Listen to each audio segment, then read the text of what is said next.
This keyword is a reference variable that it is used to refer to the current instance of the class. It can be used within an instance method or a constructor to refer to the specific object that it is invoking the method or creating the instance. In this case, I am using this for referring for this car model. So this car model is equal to the car model variable that it is passed as in our parameter inside this constructor car class. You can use this like if you have the same name of the variable that it is passed and that it's created, or you can simply model of car. You can remove this and here I pass model of car. So whenever you have different naming of variables, the local variable of this class and the passed parameter of the constructor, you can get rid of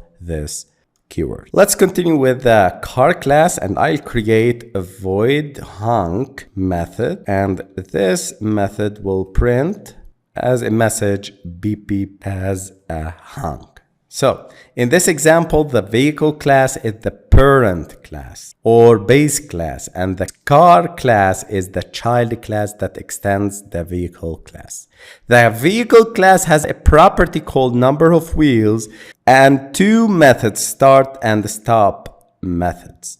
The car class inherits these features from the vehicle class using the extends keyword. The car class also has its own unique property called car model and a method called hunk, which represents the sound of a car. Now, let's move to my class and let's create objects and use them in the main method in order to see the inheritance and the coloration between the car and vehicle. Let's start with car, my car equal to new car. And here I'll specify the model of car.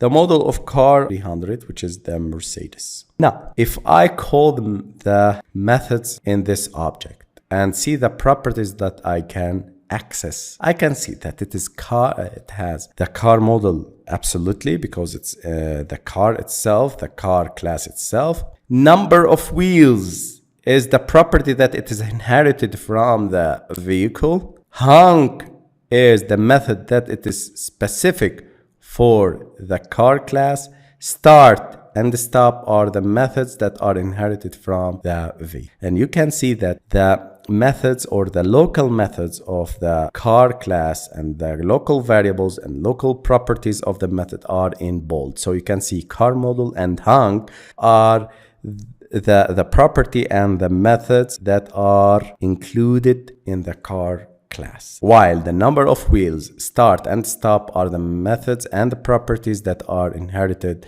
from the vehicle. Let's start with the start method, mycar.hunk and mycar.stop.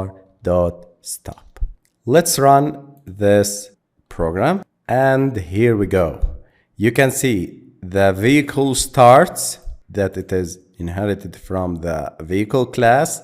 Beep beep is from the car, which is the hunk method, and the vehicle stops, which is from the vehicle class. This is how inheritance works in Java. The child class can reuse and extend the properties and methods of the parent class, making the code more organized and easier to maintain.